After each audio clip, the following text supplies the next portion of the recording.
Brink takes place on the Ark. It's an immense artificial floating city at sea, built as part of a contemporary green vision, but now existing in 2045, and having lost contact about 20 years beforehand with the rest of the Earth, it exists in complete isolation, with what were originally sustainable resources now in limited supply.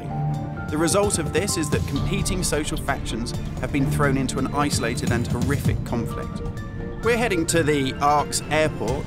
This was the original location that celebrities flew in and out of and had their photo opportunities, but it's also, because it's being deserted and disused for 20 years, the ideal location for me to show you a couple of the game's features in the absence of any enemies. Now, Brink uses those same familiar shooter controls that you're used to, but without the artificial constraints, because we've developed a new system that we're calling SMART. It stands for Smooth Movement Across Random Terrain. If you walk up to something that's an obstacle, just as you would do in any other shooter, you'll stop.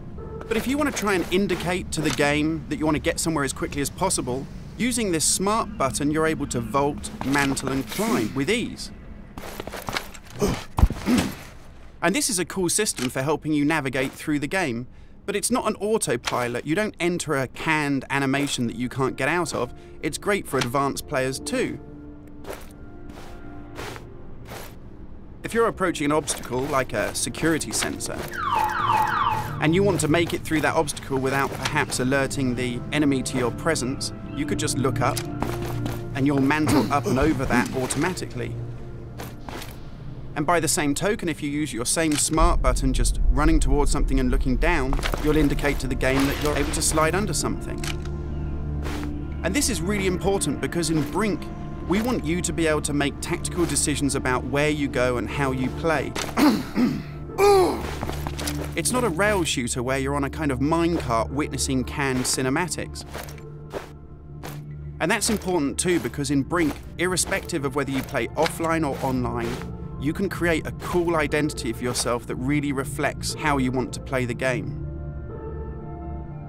So in Brink, you take on a combat role that suits your preferred playing style, whether you're on the front line attacking the enemy or perhaps at the rear doing support. You'll take part in military objectives as part of a coordinated squad. And when you complete these successfully, you'll earn experience points that allow you to unlock cool upgrades for your weapons, really cool abilities that suit the way that you want to play, and also cool outfits that reflect what a badass you are.